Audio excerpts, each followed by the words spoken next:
This is a surprise. This is number three of. It's not a Super Bowl Sunday. Don't let them tell you it is. This is a stirring the pot Sunday. And look who we have capping off the evening with us tonight, boys and girls. We had Mr. Abruzzi, Saturday Night Delight. He wasn't able to make it. We're going to reschedule. But look at who we have. This is Stirring the Pot with Don Kincaid. And my very special guest, the owner of Invictus Pro Wrestling. And I don't know how to say your last name, so I'm not going to try. I'm just going to call you Alex. Our new friend, Alex. Welcome to the show. Thank you, Don. Pleasure to be here. Thank you for having me. Absolutely. So what I'd like to start off with first, because I'd like to address our men and women that come on the show correctly. What is your last name so I don't hack it?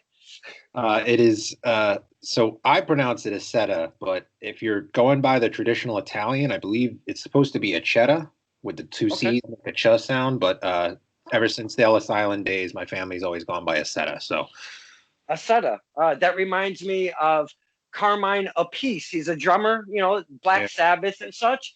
His brothers, Apache. They've got a thing going on over there too. But this isn't about Carmine Appice. This is about our new friend. Welcome to the show. Thank you for your time because I know you're a very busy guy. It's Super Bowl Sunday. I do jest. I'm really not a big football fan, so I can take it or leave it. So we've been doing Stirring the Pot Sunday. So thank you for your time. And what we'd like to do now, boys and girls, I'm in the Connecticut area. So this is the first time for me meeting Alex, and we've never spoken. All I know is about a little bit about his company and just a smidge about him because I do have a couple friends that have interviewed him already. So I'm from the Connecticut area. Where are you from, sir?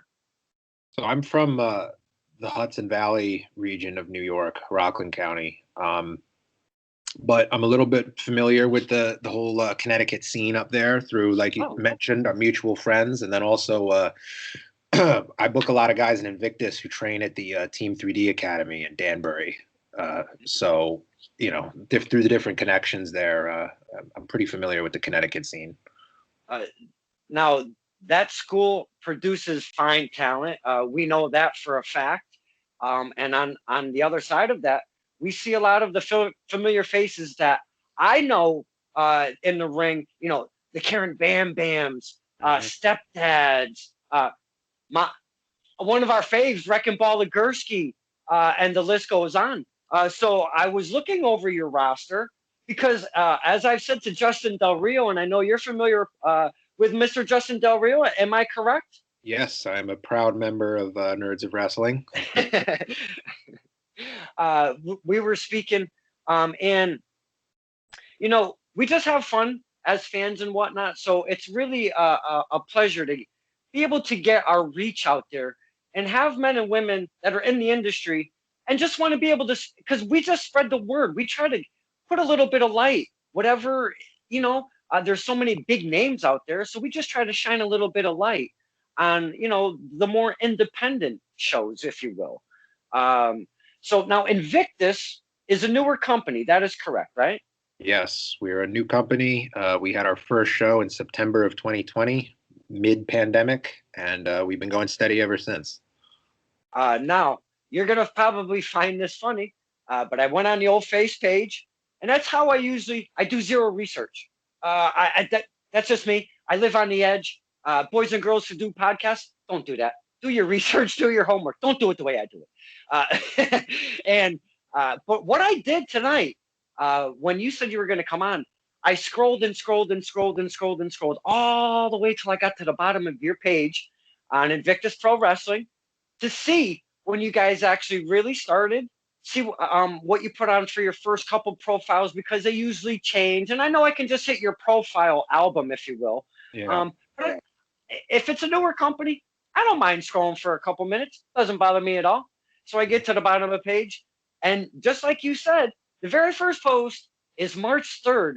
And I looked at my family. I go, the guy I got coming on the show tonight, he started in a pandemic. Everybody was shutting down. He's opening the doors. So I am definitely going to start there. Why is my big question. Would you take that chance? So Yeah. So like I said, we ran our first event in September 2020. But as you saw when you scrolled back in the page and the Facebook feed, originally it was supposed to be before that. Originally, our first show was supposed to be in June of last year, and we first announced that I believe around March. Obviously, not the best timing in the world, but the reason for that was because I had really started putting the building blocks in place to get Invictus going, from the back end. Because originally, if you saw those old graphics, you saw that we were supposed to be running in New York. Hmm. New York is one of the states that has more strict rules and regulations with wrestling. So there's a lot of paperwork and legal things that you have to get straightened out before you even run a show there. So starting around July of that year of 2019, this would have been was when I was putting the building blocks in place, and everything's going smoothly. And I'm we're trying to figure out a good date. And I said, well, June 20th sounds great because it's in the beginning of the summer, like people will be excited. So we made the announcement in March, and that was back when none of us really had any idea of what was coming. We had been hearing about this coronavirus, and we thought maybe there might be a lockdown, but we're thinking maybe a couple of weeks, and it'll be fine. We didn't know what was going on, and I was still clinging to that hope. But after WrestleMania weekend got canceled last year, I said, all right, we're going to have to take a step back and kind of size things up here. And after that, there was a lot of uncertainty. We didn't know when or even if we'd be able to have a first show. But then, when the warm weather started coming in during the summer, some more companies started slowly, reopening. They start experimenting with different things, having shows outside, doing venues where the seats could be spread out in a socially distant way. And people were starting to experiment because really, they say that this is an unprecedented thing. It definitely is unprecedented. So I started, taking notes. I went to a few of those shows during the summer, kind of seeing what they were doing, what was and wasn't working. And then I went back to my team and I said, all right, you know what? I think we can make this work. It's going to be really hard, especially with all the normal growing pains that come with starting a new company, and now we have this pandemic thrown into the mix. But not to toot our own horn, but I think we did okay, and we've been going steady ever since. Being a promoter and owner of an organization, a promotion, if you will, when you say the do's and don'ts, what to do to get that formula ready to have that show happen safely with guidelines and the whole thing that came with it. What did you find were the don'ts leading up to getting this event up and running? Yeah. So some of the don'ts, of course, would have been when we were looking for venues to have the show. I refused to look at any venue that was indoors. I know that there were a few other companies that were doing indoor shows, and they were claiming, oh, it's safe, like people will be wearing masks. That personally was not a risk that I felt comfortable taking, both for the talent and for the fans. I wanted it to be open air, as much ventilation as possible. So that was definitely a don't. I knew that we were going to be really strict about the masks, and I knew that we kind of had to be, because again, even with the socially distant, seating, you got fans sitting in the front row. They're going to be like looking for, high fives and stuff like that. If the wrestlers get thrown out of the ring, they're going to be very in close contact with each other. So again, not a risk that I was willing to take. And I told all my crew, I said, listen, this might lead to some uncomfortable like interactions. There might be people digging their feet in, that might, not want to wear a mask. And you got to be prepared with like giving those people their money back, kicking them out, so yeah, those would definitely be, some of the don'ts. And then it also like on the end of the talent too. What I think is important is that you have to realize that, these wrestlers, despite their larger than life in-ring personas, these are people too. And, you got to be willing to respect their boundaries and, not pressure them to do anything that they might be uncomfortable with. We had a couple wrestlers booked for the first event that, pulled out because they were uncomfortable, with, maybe they had family members with underlying conditions or things like that. So I think it's really important to take the professional approach in as many aspects as possible. Wow. Very well said, especially as a promoter, because um, and, and, and I'm very neutral with talent promotions. On the show, we like to uh, bring up the talent, bring up the promotions, learn new faces, learn new call letters, may it be ACW, whatever you want to call it. We like to learn new stuff all the time as fans. Um, but I do find, uh, some of the promotions, when when the guidelines were starting to be set, some of them, there was a couple that just came out right out the barrel, filled up their venue, and I gotta say, and again, I'm not anti or pro. I'm pro life. I want to survive. So, so when I go out, when you have to go places and wear a mask, I wear a mask. Just I mean, I don't want to get the stuff. So when I'm seeing these events starting to pop up, and they're pretty packed, my friend. And I gotta really say, packed, just like it was pre-pandemic. Like we like to see it, but nobody's wearing a mask, and I'm like, I don't know. I just don't know if I could ever walk into that building and feel very comfortable. So those parts of the don'ts, because I've seen a company put a picture on Twitter, and then all of a sudden, that picture just started spreading all over the place, and it went from one place to another, and within a half hour, that thing was taken down, probably by their own doing, because they were like, "Wow, we're just getting it right up our ass right now. Like, we got to pull the reins in." It's not worth it from a PR perspective, and it's definitely not worth it from a safety perspective. Because yeah, it might be fun. It might be like you might feel like things are normal again, but 2 weeks down the road, when you have a wrestler test positive or a fan test positive, and then everyone who's at that show now has to go get tested, it's just not worth it. It's the world we live in. You got to adapt to what's going on. I mean, it is what it is. That's pretty much all you can do with those situations. Now, yourself being a booker, we know, well, we don't know, we think we know how hard it is to run an event. Okay.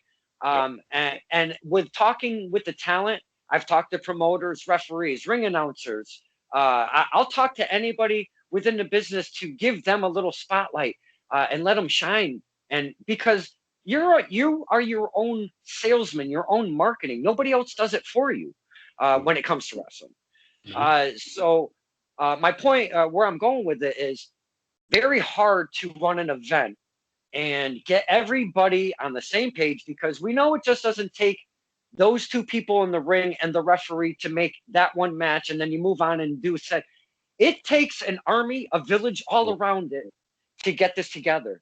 You don't have to go into detail, but since we have a promoter on here, an owner of a company, could you just throw a little something at us, the fans, of how difficult it really is to get something like a wrestling event together? Oh man. You could talk to any of the talent that was booked on that first show, or anyone on my team who was helping me out. Like, I was a wreck, that not only that day of, but like for a week leading up to it. I was not sleeping, because there's so many moving parts that have to be managed. You got to find a venue, you got to get a ring, you got to take care of everyone's transportation, make sure that they're all at the venue, the at the appropriate time. You gotta make sure that everything's set up right. You got chairs that have to be arranged, and then and that's all just leading up to, that's before the doors even open. And then you have to book a good card. You have to book a compelling show, and you got to do so in a way that not only makes sense from a storytelling perspective, but a way that leaves the fans satisfied as well. But what I've found is that and what's sort of actually been like a kind of like a comforting thing to me, is something that I remind myself is, listen, you have to, every time we have a show, you have to go out and you have to put on the best show that you can. And then after the show, once everything's sort of wound down, sit down, reflect, look it over, think about what went well, what could have been done differently, take those notes, apply them going forward. The goal isn't, necessarily to have an outstanding, perfect show every time. It's that each show is better than the one before it, because any veteran in this business will tell you that you never stop learning. And I'm very new to the business, so I have a lot to learn. And the best learning experience is just that. It's by experience, and it's by getting your hands dirty, and it's by messing up, and it's by taking those shots and getting back up and plowing forward. But yeah, so many moving parts to manage, and it is, like you said, it takes a village. Absolutely. I was speaking earlier to a talent that WWE, we look at that, always have been the juggernaut, if you will, of wrestling, and now there's many avenues to where you don't have to just go to the WWE if you want to get to that higher platform. But if you don't experiment, you don't know what is and what isn't going to work. And when it works, we absolutely love it. But when it doesn't work, we absolutely hate it. And you, are you sick of us, the fans, already? Because your company isn't very old. Are you sick of us, the fans? Because we like to chatter on the old medias and stuff. And I've always been one. I don't want to be one of those, what they call trolls, if you will. Yeah. I don't like to chatter with my comments. I like to share stuff. I like to share media. I like to share pages. I like to push new promotions that are coming up. I like to push the stirring the pot stuff. I like to take footage, network with the men and women. That's what I like to do. I don't like to do all of that chit chat bullshit. You know what I'm saying? Yeah. Have you found yourself with a lot of fan kind of BS within your social media? No, not really. And you know what? Like the people who, like you said, the trolls, like the people that just look for reasons to complain, they're pretty easy to identify. And you know what? That's water off my back. Like the reality is that in any sort of role where whether you're a promoter or a wrestler or any kind of like creator, you're your own worst critic. So at the end of the day, you know what? The only person that I'm in competition with is myself. Like I said, it all goes back to that idea of, that we're not trying to create a perfect show every time. There's never going to be a perfect show. But if we shoot for perfection, we can obtain excellence. And that's what it all boils down to with, trying to make each show better than the one before. Truthfully, a lot of the things, a lot of the mistakes and the things that go wrong in a wrestling show aren't even things that the fans realize. They'll be like, things that we realize because it didn't go the way that we envisioned it. But most of the time, the fans are none the wiser. And while you're sitting there losing sleep over it, going like, oh, that they missed that music cue or something like that, or they botched a spot or something like that. Like the fans don't even recognize. They're coming there to get. And luckily, I said that one of the things that made our first few events with fans really special is that the audience that we attracted. I was very worried that we were going to have some smart marks showing up, and the kind of guys who are booing the faces and cheering the heels and trying to get themselves over by doing stupid chants and stuff like that.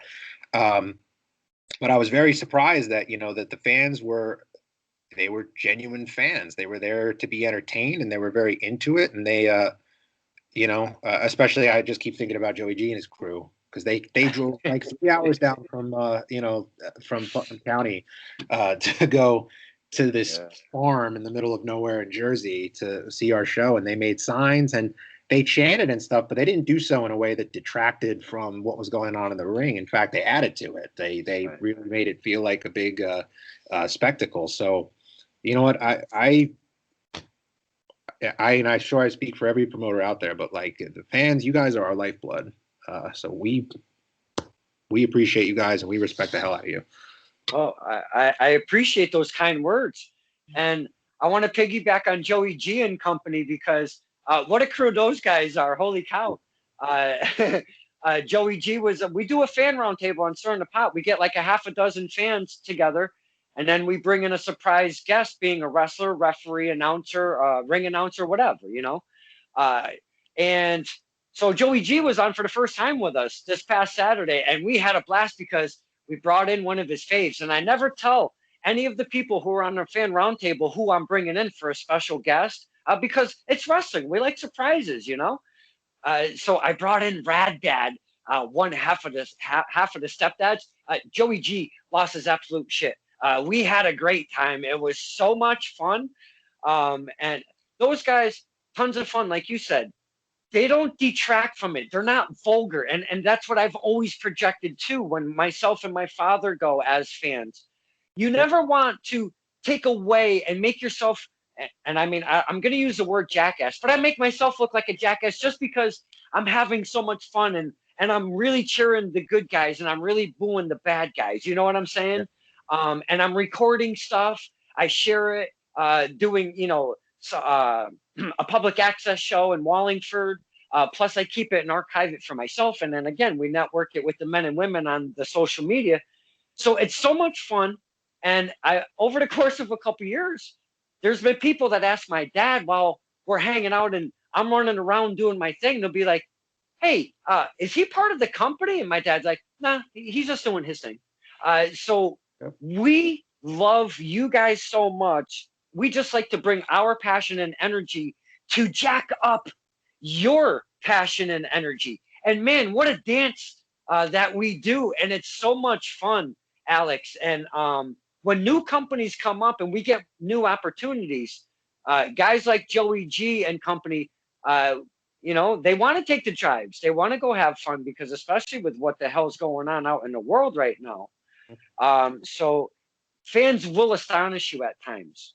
So I'm glad when we were talking about the ones that do the chit chat, you just kind of brush them off. That's a double-edged sword if you start going back and forth with them. And I see it on Twitter more often than not than any of the medias. A lot of war of words, you know, going back and forth. And I'm like, for what? It's such a double-edged sword, you know? Yeah, your own sanity is not worth that. Yeah, absolutely. Now, when you see a group of guys, that's a perfect point. When you see a group of guys coming in, doing a nice drive to come to one of your shows, and they're bringing signs, being true wrestling fans, being vocal because they're not quiet. They come in, they be vocal, they cheer on their big favorite teams and single wrestlers and such. You as a proud papa of a promotion, if you will, that's got to really warm your heart because you're like, man, this is what it's all about. And I know wrestling is really geared for the smaller crowd, the younger children and stuff. And, you know, but man, when the guys come in like that, it's really got to warm your heart though, right? Oh, absolutely. And you know what?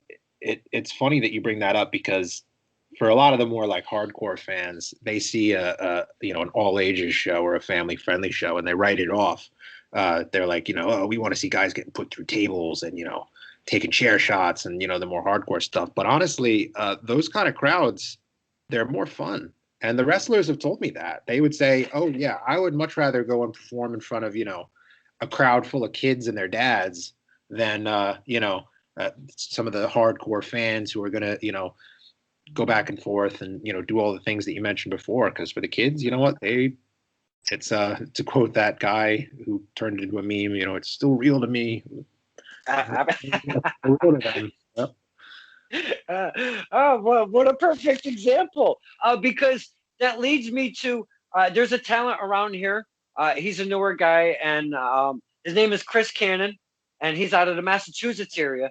And he was doing an NWWE show in Woonsocket, Rhode Island. And he went up to a kid, and he must have been maybe 6, 7 area. I'm not even sure. And he just went over and flipped that cap right off of that little kid. And this dude goes 240, 6'4", 6'5"-ish. And the parents get into it even a little bit more. And sometimes the kids, they just give you that nasty face. They'll give you the blank face. They might start crying. You never know what you're going to get out of that. Those are those moments as a fan that I latch onto because I pay attention to stuff like that. I want to see those kind of moments when the bad guys are just giving the heat to the family and the parents and the children are doing the whole thing. I absolutely love that part of wrestling, my friend. That's part of wrestling. That should always be part of wrestling. Absolutely. I still have very fond memories to this day of, being 10, 11, 12 years old and going to indie shows down in Jersey. I would go to National Wrestling Superstars, NWS, which is no longer around. But, I remember sitting in the front row and, having those interactions with the wrestlers and, these big, larger than life superheroes, for lack of a better word. And that's something that stays with you when you're that age. And those are the kind of experiences that make you a fan for life. So every time I see that happening at one of my shows, at someone else's show, I love it. We talk about memories on the show often, taking those memories home as a fan. And you don't remember everything from the entire event, but these little things that stick out and you talk about on your way home when you're driving. When if you're an hour, 2 or 3, like you're saying, Joey G and company, they're driving 3 hours. What do you talk about? You talk about the excitement, what just happened that night. So we take those along home with us, and then some of them really stick out. Ooh, excuse me. Some of them really stick out enough to where we keep a hold of them for quite some time, And like you're saying, you start off as a fan, you stay a fan, even if you're a wrestler, if you're whatever. When you're part of the business, you're still a fan, because if you weren't a fan, you wouldn't have that passion, you wouldn't have that drive to continue and do what you're doing in the industry. Because again, it's a very, very hard industry to persevere in. Very hard to really get it cranking and keep it moving along. So there's one question I've been wanting to ask you as a promoter, and I'm going to give you two sides of the coin.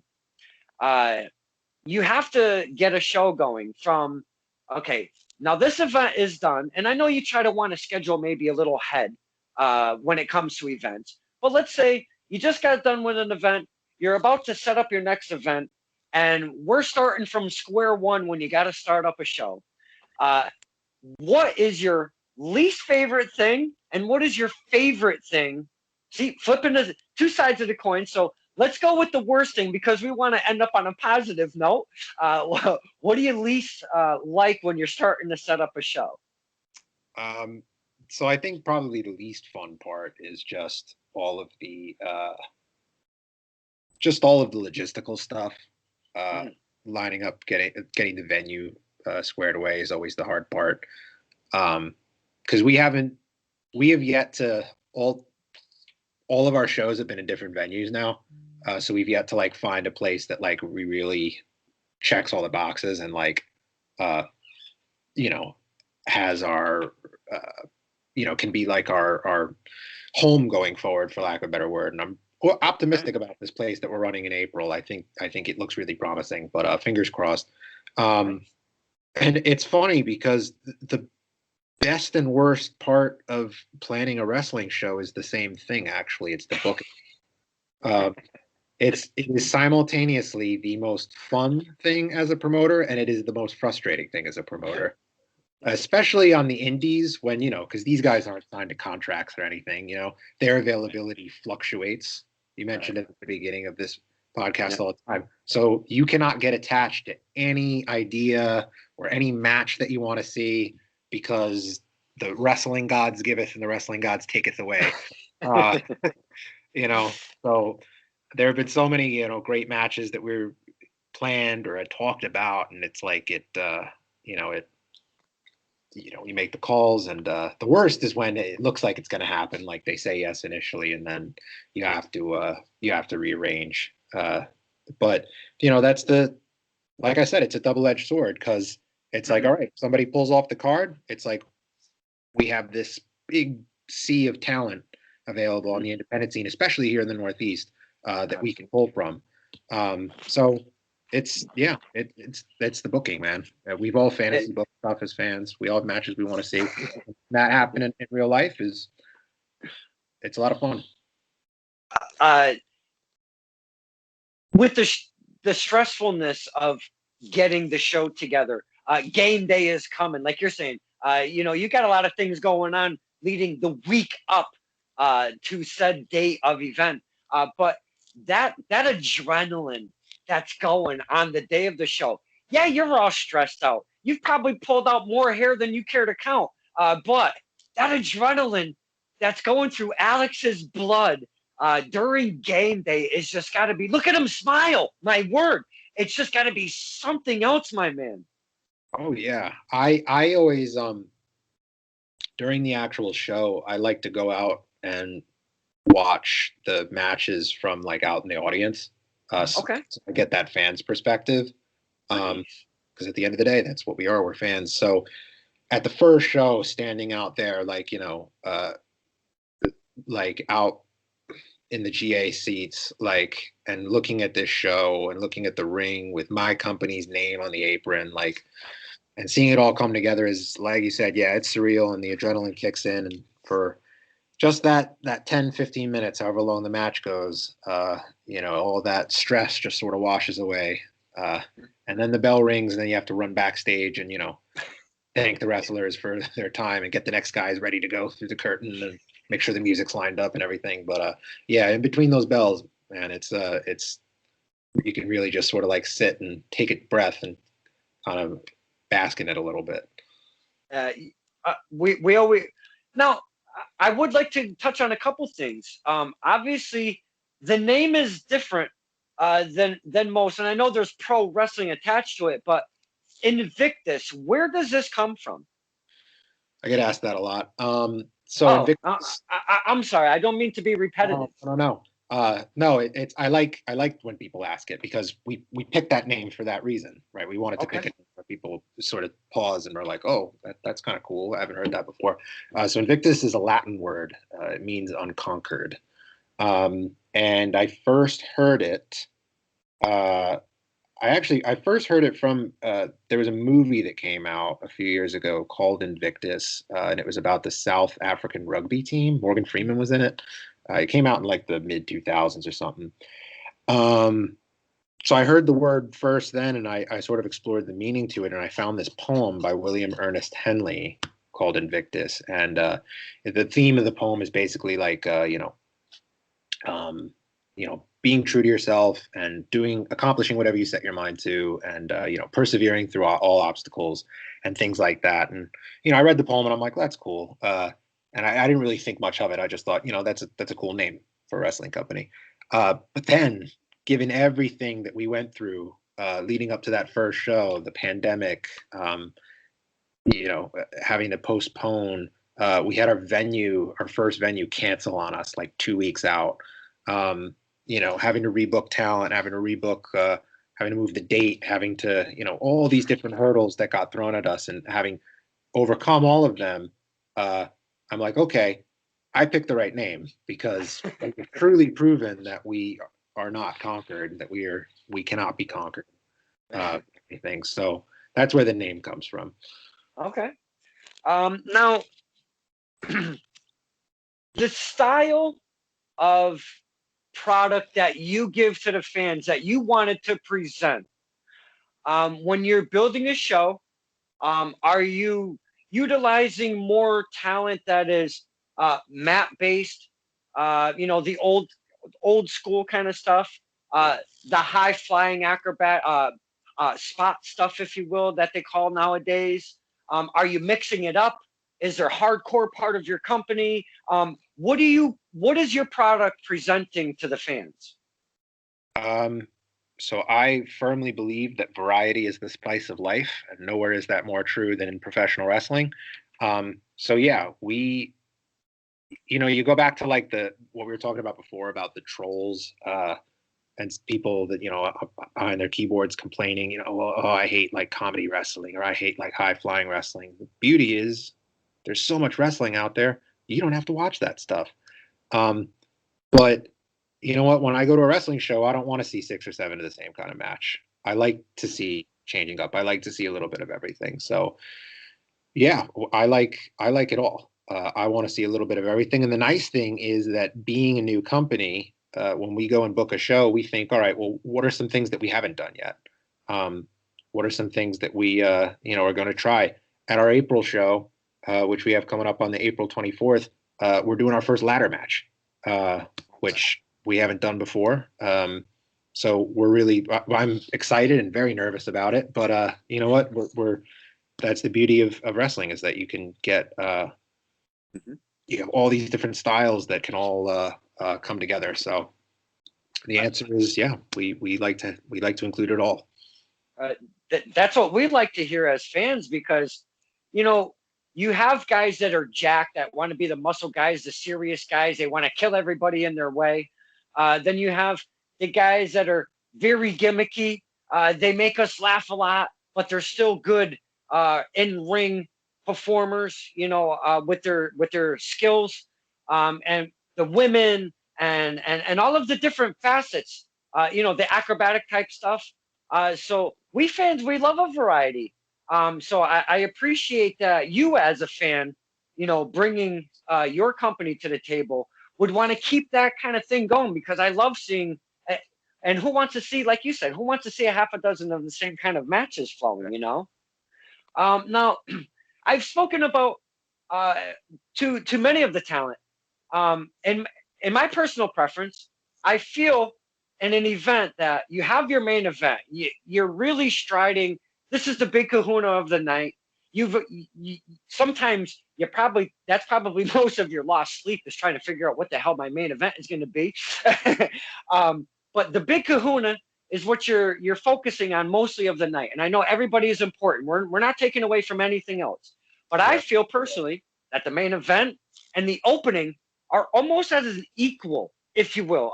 You're shaking your head, so you concur, my friend. Absolutely. The opening match,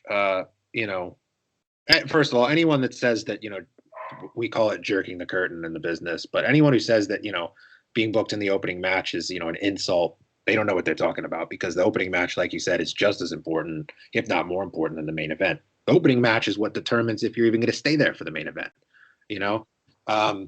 It sets the tone for the whole night. And if that opening match isn't, and typically, the opening match gets the least amount of time too. So you need to really pack as much action and as much storytelling into a very limited amount of time as you can. The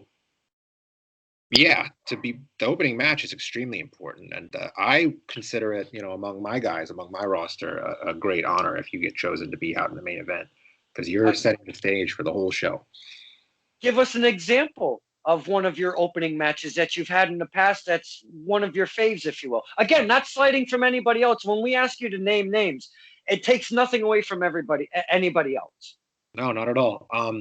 So it's actually funny. Our first show back in September, the opening match was Wrecking Ball Legursky taking on Clipper Jones, who you may be unfamiliar with. And the reason that you probably aren't familiar with him is because that match against Wrecking Ball was his very first match. Oh, wow. Okay. Not only for our company, but in general. I mean, he'd wrestled like battle royals before, but that was his first singles match. Now, that was a huge risk that I was taking, putting him in there, because like I said, the opening match is a good spot. But there were a few things that I was very certain about.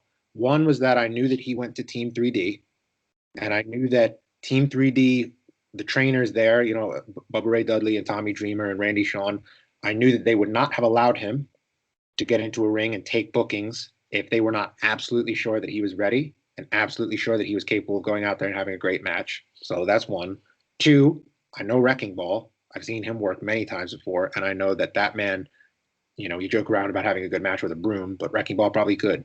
Good worker, especially for a guy his size.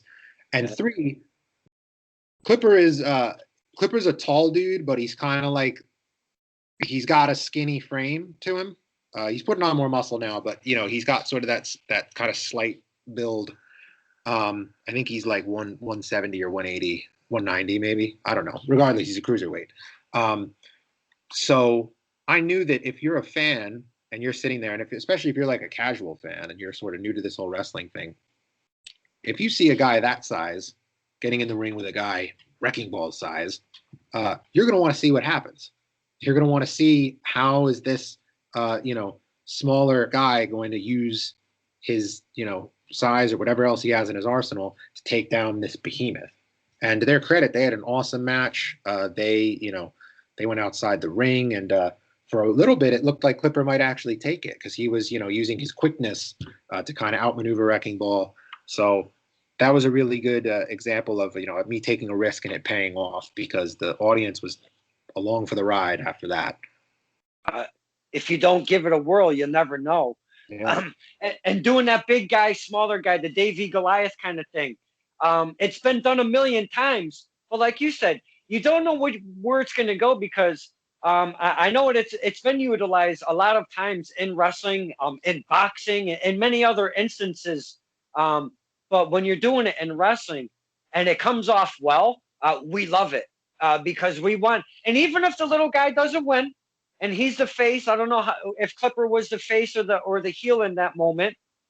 Yeah, he was the face in that match.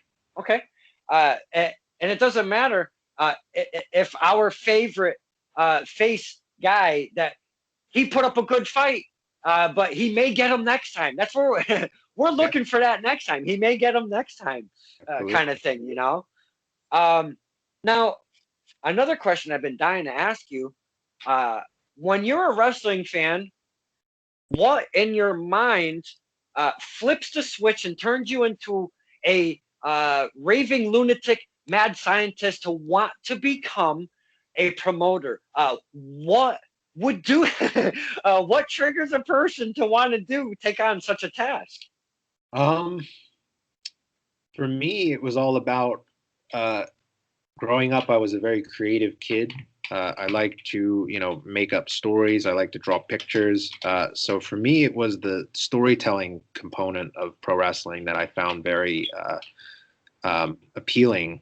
And I was not an athletic kid by any means. I always joke I have like a month of Pee Wee soccer under my belt, and that's it. So I kind of was honest with myself from an early age that I was never going to actually become a wrestler.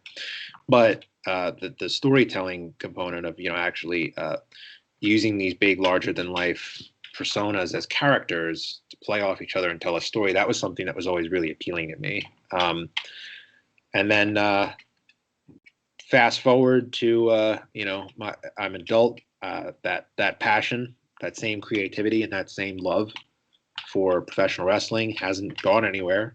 It hasn't diminished at all.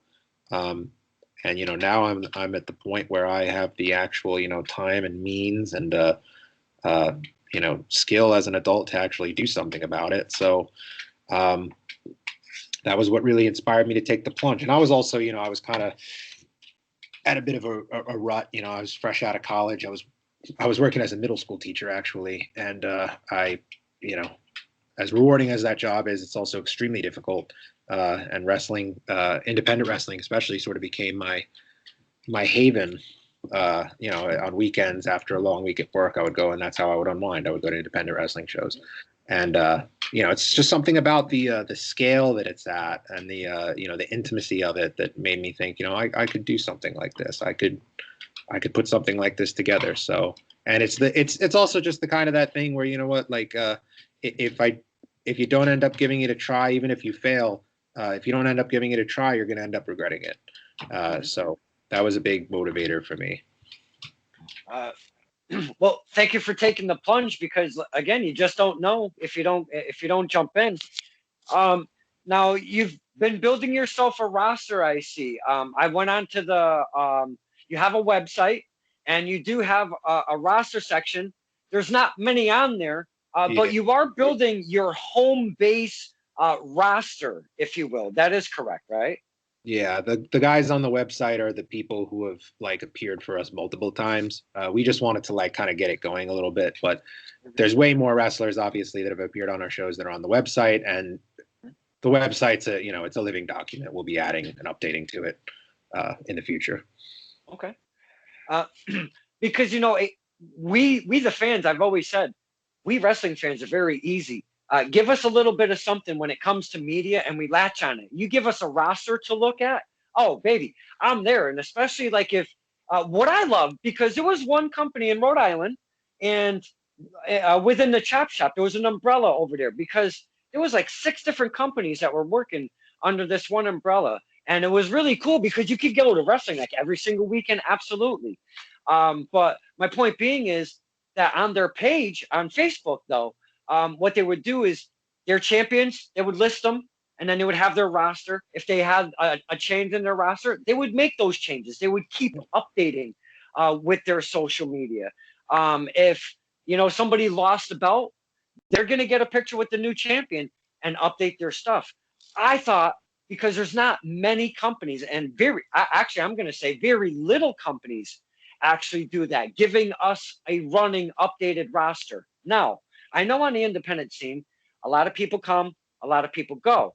But if you're building at least a kind of home base roster, we the fans, we see stuff like that, we're always clicking back on it, and we're always checking to see if when a champion loses, is the new bad guy who won the belt, are they going to put his picture? Stupid things like that. Those little things, we're all about that. Yeah, and it shows also, I think, as a promotion that you're serious about your product if you're paying attention to those details, and that you're that you're keeping tabs on all those updates, and it shows that that you want a professional product. And the other great thing about independent wrestling, as you said, is that because we don't have people under contracts and stuff, the rosters are very fluid. We can bring in new people. If we have I'm a firm believer in don't just bring new wrestlers in just for the sake of having them. Make sure that you have a specific role for them to play. Make sure you're going to book them correctly. Yeah, a purpose. Absolutely. Yeah. But that's the great thing about it. And I love, I love discovering new talent on social media. Has made it very easy because I have, people, you mentioned Rad Dad before. I had no idea who the stepdads were until, Joey G and some of the other fans started, tagging on Facebook saying, hey, you should totally book these guys. And we ended up booking them for our second show, and I absolutely loved them. And I'm back at some point. Yeah. We love those guys so much. Yeah. So it's great. It's a great community, and that's one of the most exciting things about being involved in independent wrestling for me, is having a chance to discover these new up and coming talents before they make it big, and to help them in that process of growing their platform and growing as performers. Absolutely, and that's what I love about the independent, and that's why I do the independents. And I know, again, when WWE and when things were normal and WWE were doing their regular things, AEW came out obviously and such. But I wasn't going to those Raws and SmackDowns and the live tours. To be honest with you, when I got back into wrestling, I hit the indie scene up in South Hadley, Mass, and I haven't stopped. That was probably I don't know, the beginning of 2016, maybe the end of 2015 somewhere. But I enjoy it so much more than when you're at these bigger shows, for so many reasons. But one of them, and that's why I do this show, is because you get to see them. I love seeing talent start from the very first day. Love seeing their first match. And I'm able to get their first promo, sometimes their first interview. Another big bonus, like you're saying, you get to see them grow and move up and get their career going. And once it gets going and you can't stop it and they get to that platform, you're like, man, I remember these days, I remember, to that effect, I remember talking to Keith Lee once when he was at a Pro Wrestling Magic show down in Ridgefield Park, New Jersey. And I talked to him for about 10 minutes because there was nobody at his merch table. So we talked for 10 minutes because at the time, very few people knew what he was. The second time I met Keith Lee, I was working at an Evolve show, and Evolve would bring in the NXT guys for signings. So they had him come back from NXT to do a signing at the Evolve show. There was a line for his meet and greet table that went out the building and wrapped around the block, 2 blocks down to meet him. So that's what I'm talking about. So I get to sit there on Wednesday nights, or no, not even Wednesday nights, because he's main roster now. So I get to sit there and watch him on WWE on TV being cheered by all these thousands of fans. virtually, but still I get to sit there and say, I remember talking to that guy when nobody would come, when nobody was even buying anything from his merch table. So Uh, that when people ask me why I love independent wrestling so much, I tell them that story. that fantastic story. Thank you for sharing that with us because that's a prime example right there. Now, when you go to sit down and watch wrestling as a fan, because we do have so many options, as I said, WWE is not the, I mean, they are, if you will, still the juggernaut, I guess. But you have so much wrestling out there. There's so many avenues to watch. What is when you're clicking it on? What is your go-to? Um, it's funny. I'll admit I don't really watch a lot of WWE outside of like the big pay-per-views. I love watching the Royal Rumble and WrestleMania just because of the fun of it and the spectacle of it. But a week to week, I tend to just sort of catch up with the highlights, and I'll go back and watch any matches that people are talking about and stuff like that.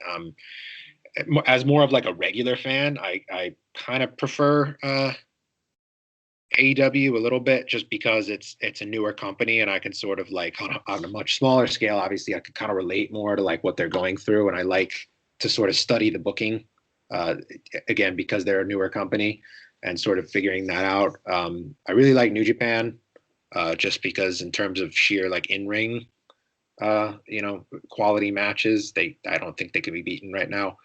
And I really like I got an IWTV account probably back towards the beginning of the pandemic. I signed up for IWTV, and I love to just go through their library and just pick random promotions and watch shows. And it's also a great way for me. The exciting part about watching wrestling on IWTV is, in most cases, I get to watch these things, and if there's a wrestler that I see that I like, I can go on their Twitter and DM them and say, "Hey, do you want to come wrestle on my next show?" Uh, which is awesome, you know. Where life has brought Alex. You smile every time. This passion you have, my friend, with wrestling. That's what we love. If you don't have the passion and you're just one of these, I guess what they'll call a money grabber guy. I mean, you just really seem that you love wrestling.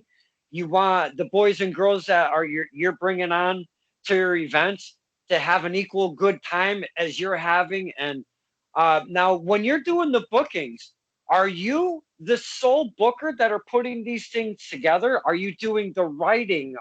Do you have storylines that are built up for the future? Where are you at right now? So to answer the question, I'm the main booker. I have two wonderful partners that help me out, and I'll shout them out right now. Their names are Nick Outman and Ryan Gross.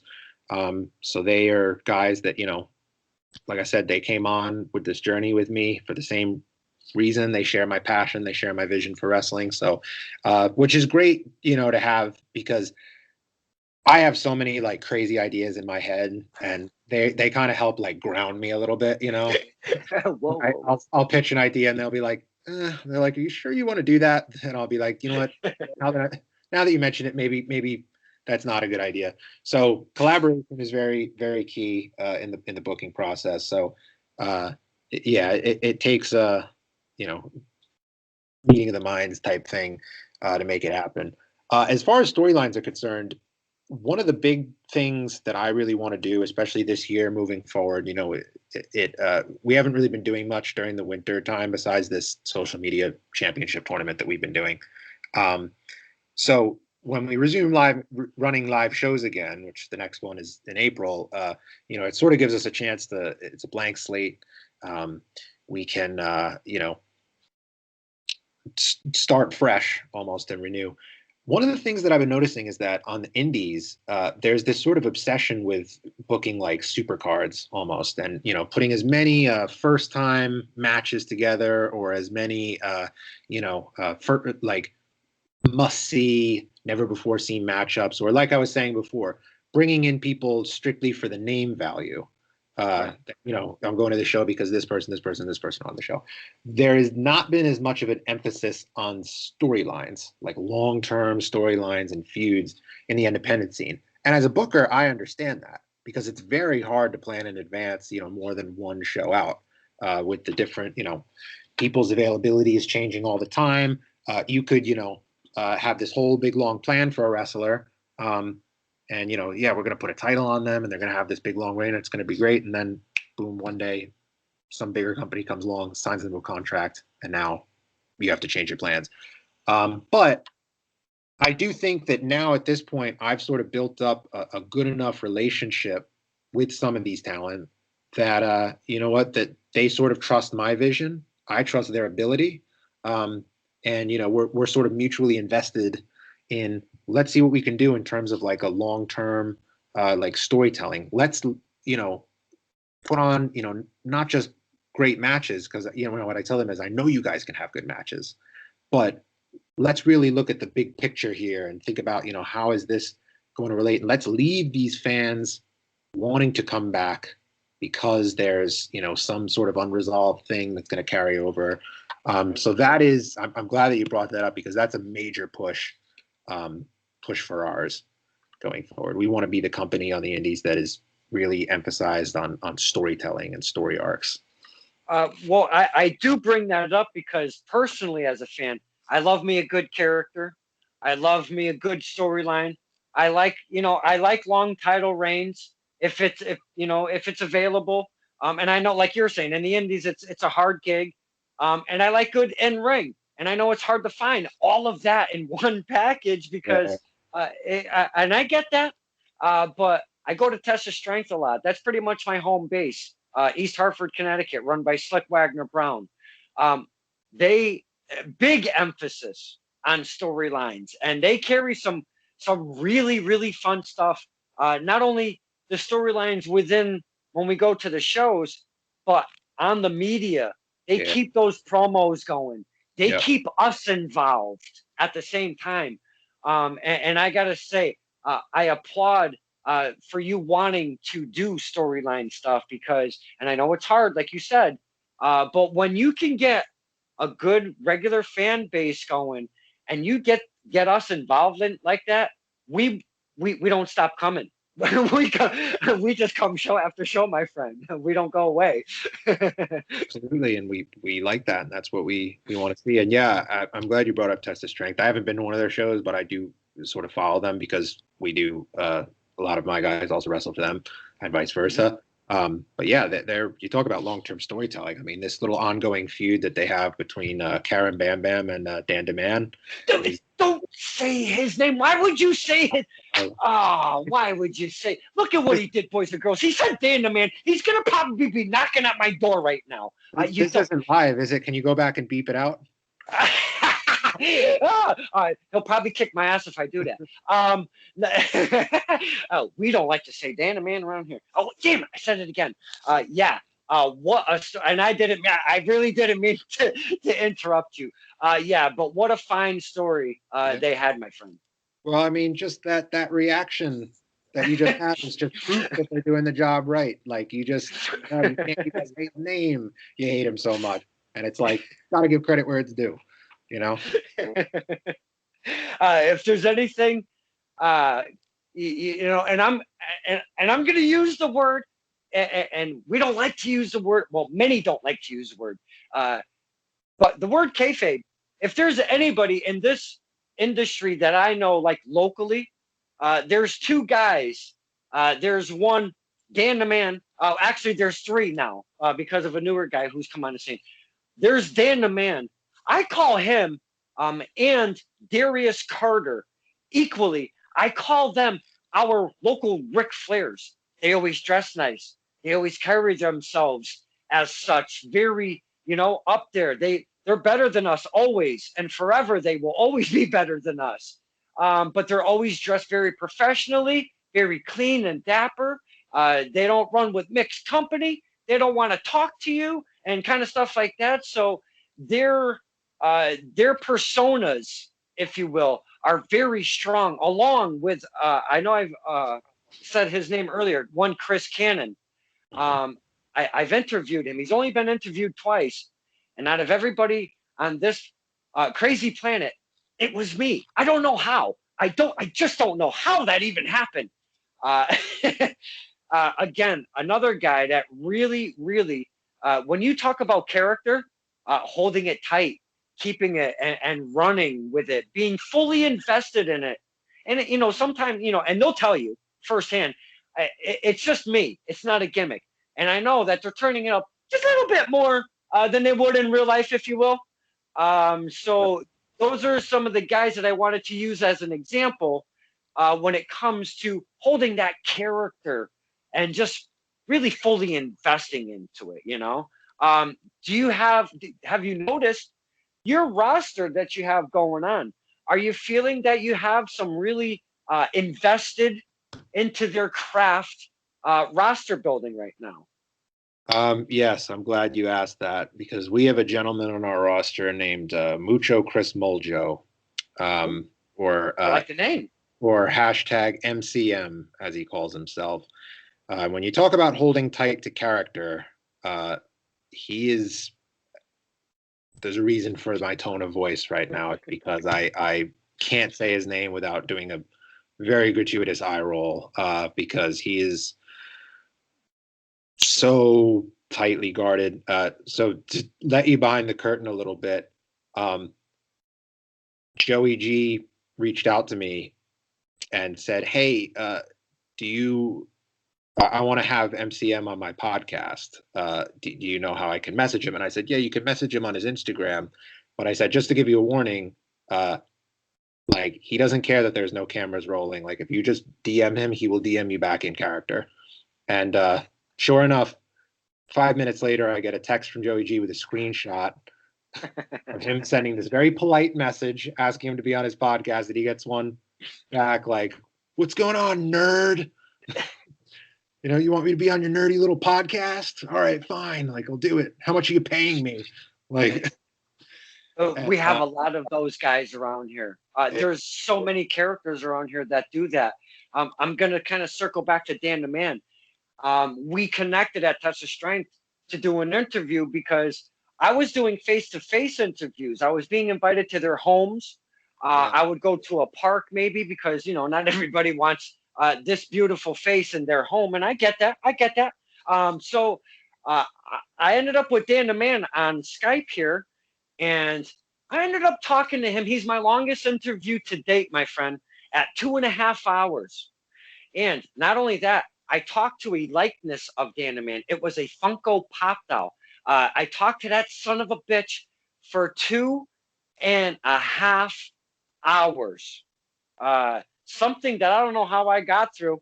We did it, boys and girls. We did it. I don't know how.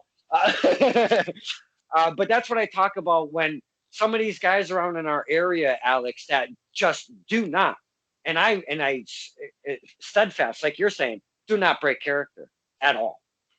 It's refreshing to see, honestly, in this day and age.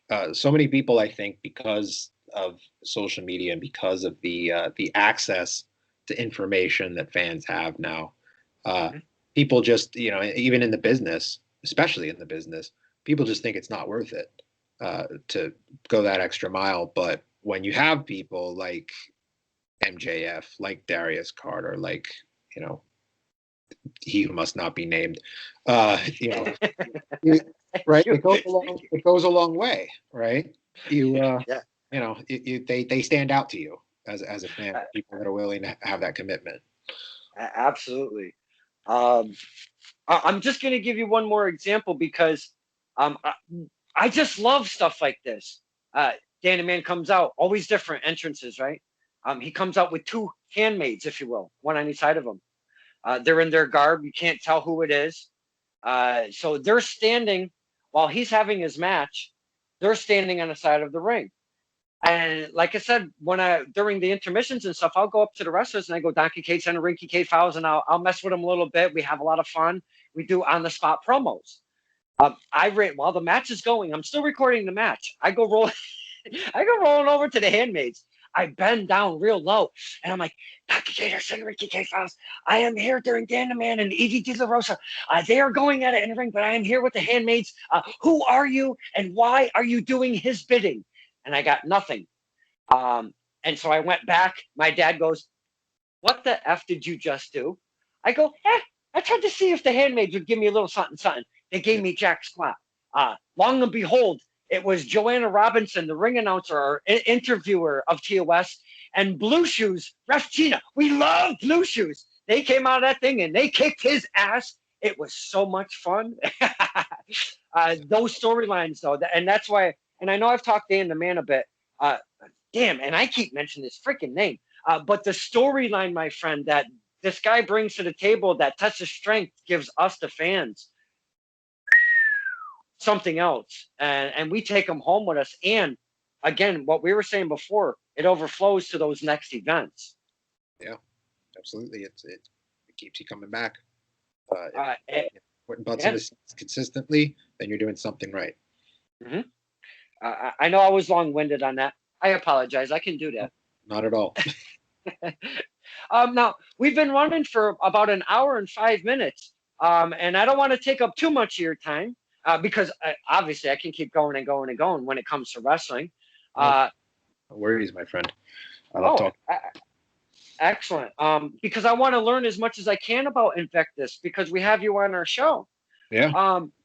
Is there something that I haven't touched upon within the promotion of Invictus that you would like to bring to the table and share with us, the fans, that we can learn more, or something that we just haven't spoken about Invictus? Yeah. Well, I guess the biggest thing right now that we have going on that is our social media championship tournament, which it started last month, and we've been airing one match each week, and now actually it's good actually that I got to come on tonight. So I can talk about it a little bit because the tournament final is airing this coming Friday.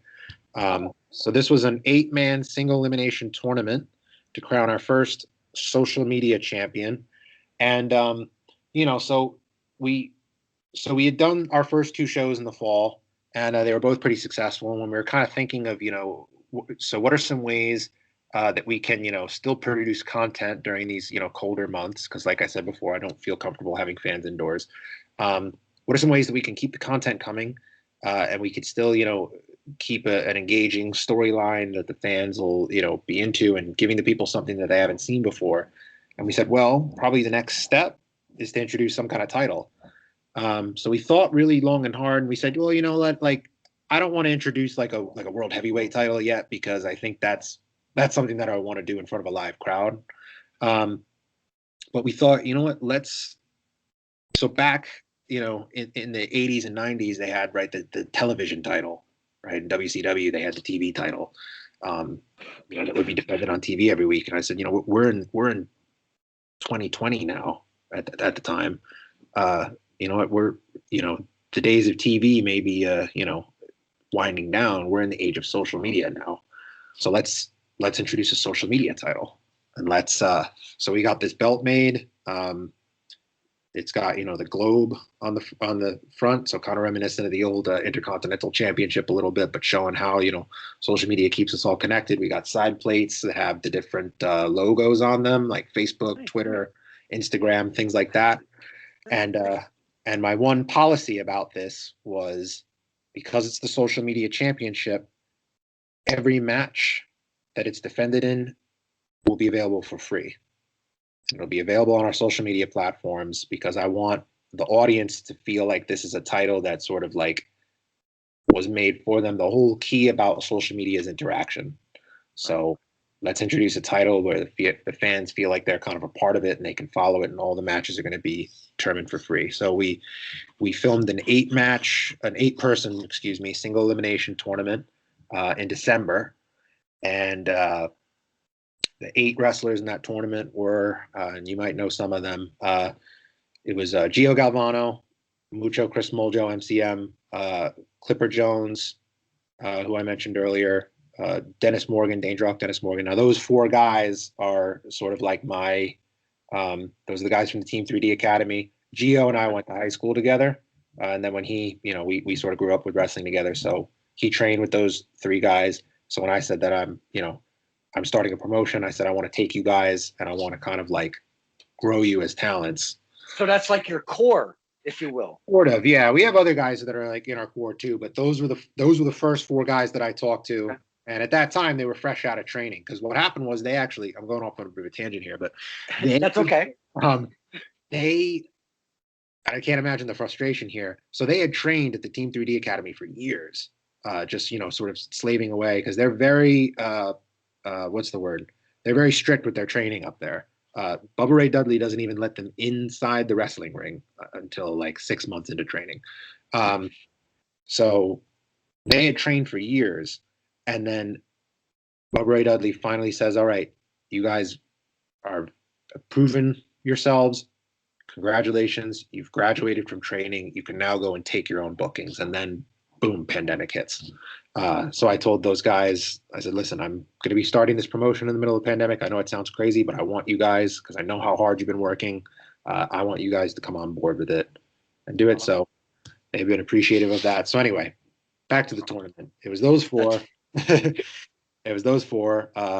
Big Game Leroy, who he was originally a House of Glory guy in New York City, and he's sort of been expanding out also with the he's wrestled for different companies, Wrestlers Lab and Pizza Party Wrestling and whatnot. And we got Ray Jazz, who I know you're a fan of.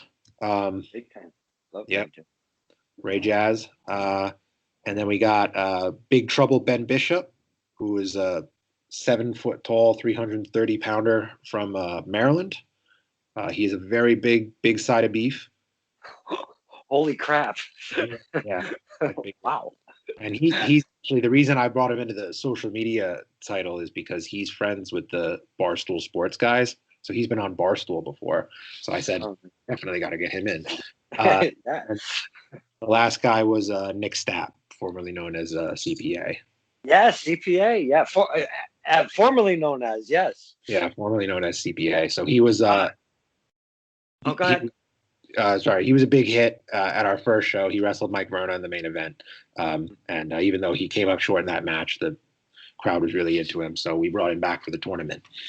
And can we talk about where the tournament is right now? Because if I'm not mistaken, it's at the semifinals. Is that correct?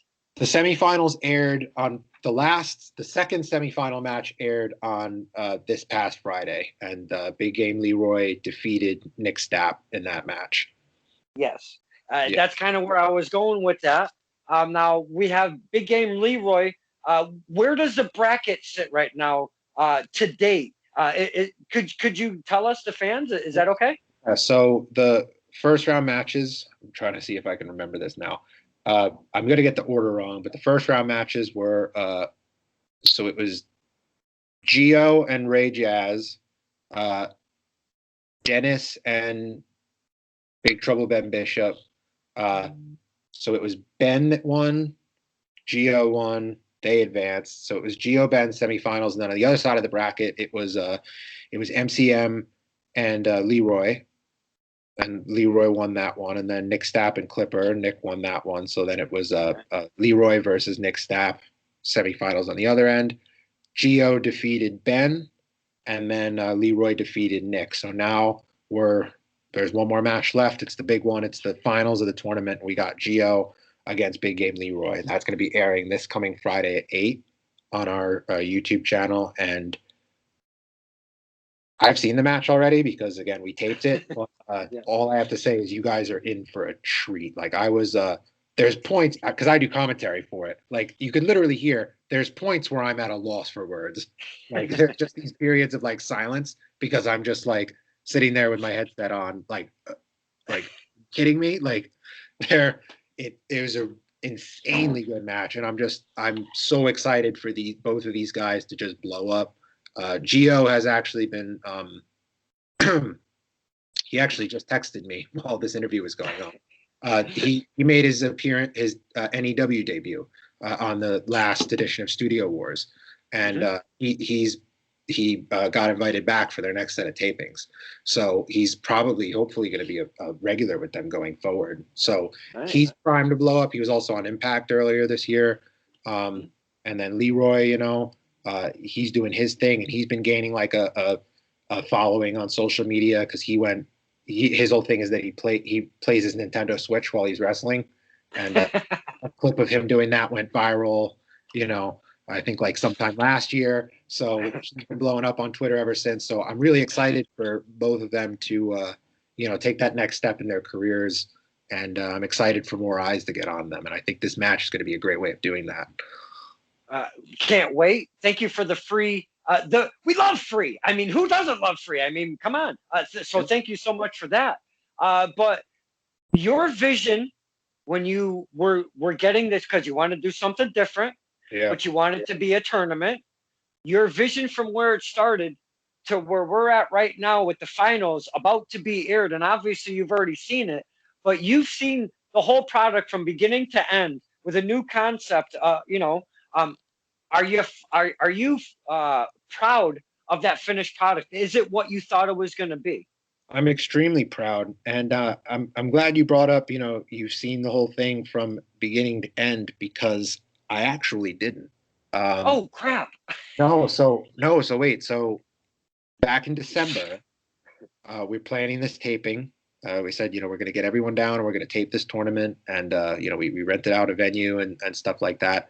And I said, listen, because the weather's cold and because coronavirus cases are going up, I said everyone who's booked on the show needs to send me a negative COVID test within 5 days of the taping. So all the negative COVID tests are coming in. Great, great, great, great. And I said, well, you know what? Vince McMahon once said he would never do anything. He would never tell his wrestlers to do anything that he wasn't willing to do himself. So I said, all right, so I'm going to go get a COVID test too. And lo and behold, guess who's the only COVID test which was positive? Oh no! And crew was me. Oh no! So I told Nick and Ryan, my two partners, I said, listen, the show must go on. I said, so I'm not going to be there. I have to quarantine for 10 days. I said, you guys need to run the tournament. And I said, I will type out all of the booking. I will type out all of the information, everything you need to know. And you guys are going to run the tournament for me. So really, I mean, obviously it sucked. I wish I could have been there. I wanted to be there really badly. But at the same time, to then sit there, because then what happened was after I finished, quarantining and after I tested negative, then I met up with my friend who produces the video for it. We sat down and we recorded commentary. And when I recorded commentary, I was watching all those matches for the first time. Oh wow! So I was recording commentary, yeah, because I wasn't at the taping. So for me to sit there and be like, this whole thing, like this is my company and this is my vision, but this happened without me there. Like that, these people that I brought together were able to, team up and put on something this incredible. I was like, wow, like that. It was a mixed feeling, obviously, but mostly good because I thought these are some awesome matches, and the fact that it was able to, go on without me there, that was cool. So I'm glad for the successful tournament because when you start something that's a little bit different, like we were saying, you don't know until you try. The experiment, it's either going to fail or it's going to really pop off. I applaud you for checking it out, giving it a whirl. And now look at where you're at. You're at the finals right now. Now the championship itself, is this something that is going to be defended each show? Because now you're having the tournament and it's being pretty much given to us in different parts, different pieces throughout of the tournament. Where does the title defenses sit? Does it happen on the shows? Is it going to happen just on social media? What's going on with that? And how often? So I'm glad you asked. As of right now, the plan is there is a title defense scheduled for the next show, for the next live show. Can't obviously reveal yet who's in it because we haven't officially crowned the champion yet. But yes, the policy about it, the title defenses always being available for free is still going to continue into the live shows. We've always put one match per show out on our YouTube channel anyway, for free. So now that just makes it easier for us to decide which match. It's going to be the social media title match. In addition, just to make things a little more interesting, that ladder match I mentioned before is going to be our first, we're calling it the Climb for Clout ladder match. So we are going to have a briefcase, the clout case, suspended above the ring. Whoever retrieves the clout case, similar to the Money in the Bank briefcase, they can cash that in for a shot at the social media championship anytime, any place. Oh, so that just sort of adds to the drama a little bit. Yeah. Yeah, a little twist, if you will. Little twist. Yep. Because you're a newer company, you don't have a lot of gold flying around within the company, so you got to do something with what you have. So you're doing a little play while having a specialty match at the same time, which is really cool. Yes. Now you're bringing in a ladder match, being a specialty match, if you will. Will Invictus continue having specialty matches, because there's so many different things to choose from? And I know there's lumberjacks and strap matches and stuff, but I'm kind of going, would you ever see a cage match within the Invictus confines, if you will?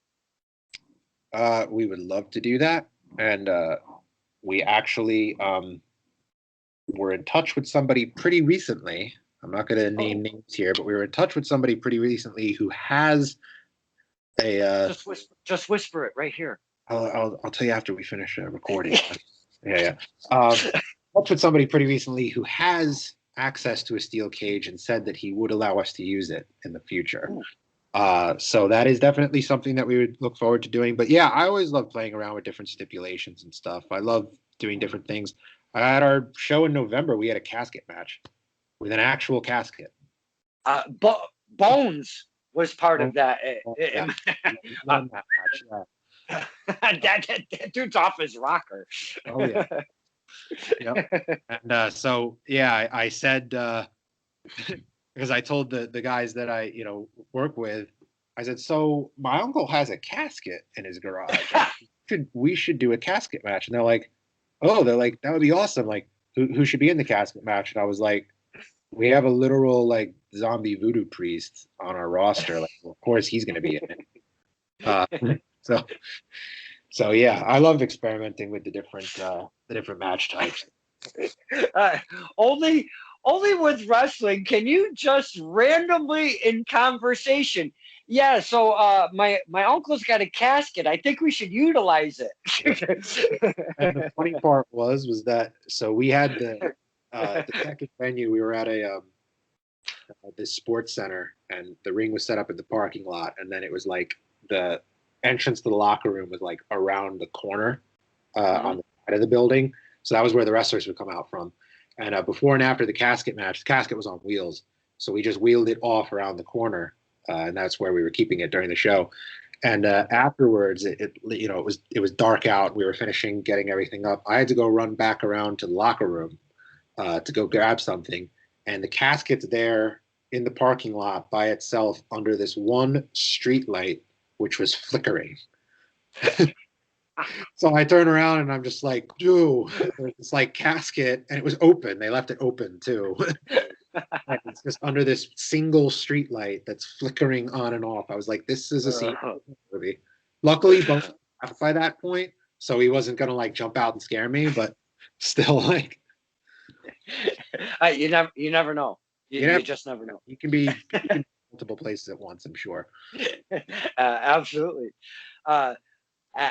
Alex, again, I could keep going and going and going. I could do a 20, as GCW just did. I could do a 24-hour marathon with my man. Or a Fight Forever podcast. We'll call it Talk Forever. You, my friend, meeting for the first time, and you didn't know me from a bag of shit, and you were more than welcome to come on the show, and I really appreciate that. We've had such a fun time, a lot of laughs, a lot of information. That's exactly what I wanted to do. Focus on some Invictus Pro Wrestling, and I am so glad that you came on the show. Thank you to one Joey G. I like to call him Jackie G. It just happened. I don't know why, but I call him Jackie G. I bust his ass about it. But Joey G, thank you for tagging Alex into that post, because this was such a fantastic conversation. And not only that, how ironic this is that Justin Del Rio today asked me, have you ever had last minute guests? And I go, absolutely. He goes, who's your favorite last minute guest? And I said, Ref Kevin Quinn. Here we are, last minute guest. We've talked for about an hour and a half, and my goodness, this has been absolutely fantastic, and I can't appreciate it enough. Well, I appreciate you having me on, man. This was awesome. Now I get all the wrestling out of my system, and now I can go watch the Super Bowl. It's great. Sorry if I held you from the Super Bowl, but it's during the pot I Sunday. The Giants aren't playing, so I don't care. So before we go, since you are talking Super Bowl, you're going to go watch it. If you were to have to pick, because, hey, we know what the hell's going on out there. You got Brady 43-ish, and you've got Mahomes over there. His dad is 50, and Brady's 43 playing in the Super Bowl. But that's a stat for you. Just saying. Who's Alex picking tonight for the Super Bowl? You know what? I've spent years hating him when he was on the Patriots. I gotta go with.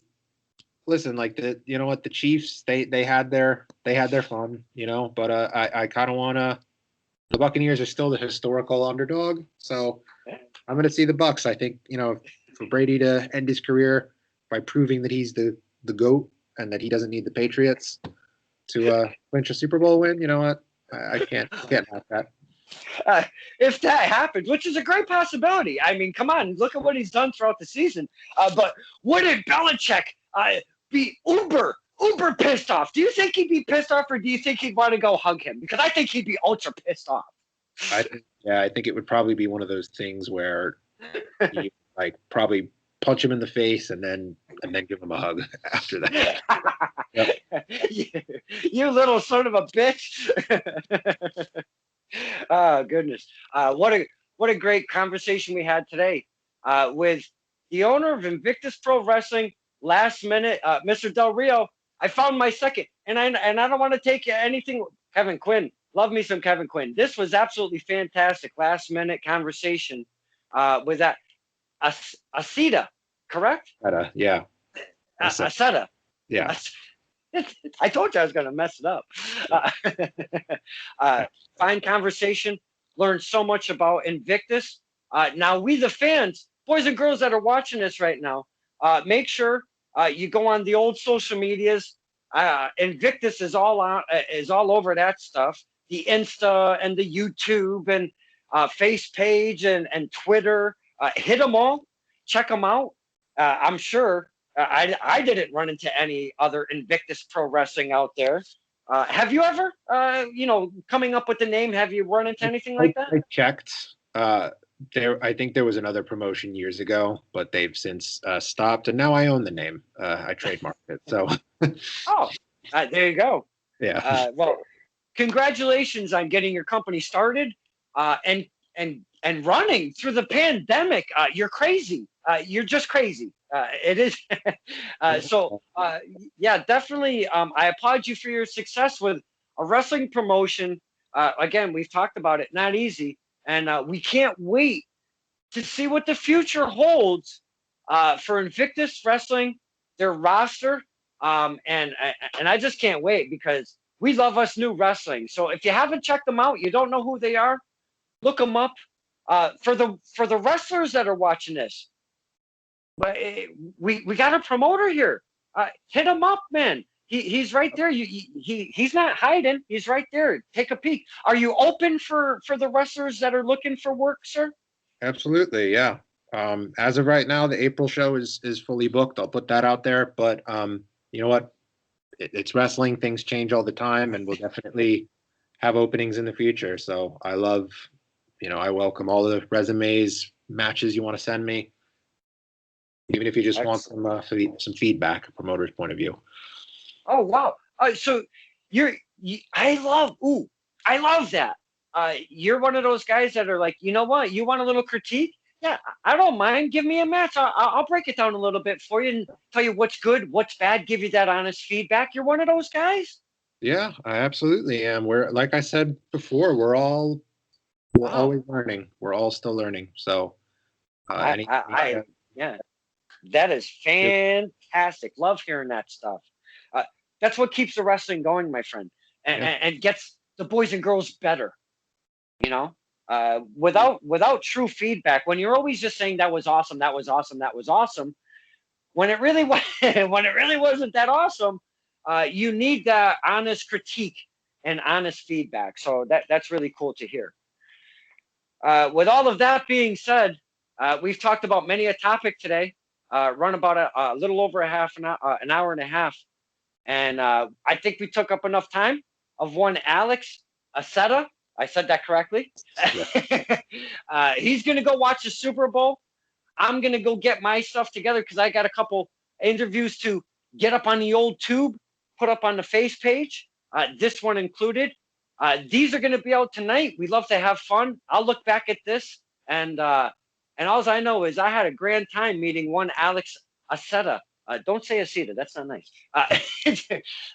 This is Stirring the Pot with Don Kincaid and my very special guest, the owner of Invictus Pro Wrestling, Alex Accetta. Thank you so much for your time, sir. Thank you very much for having me. This was a blast.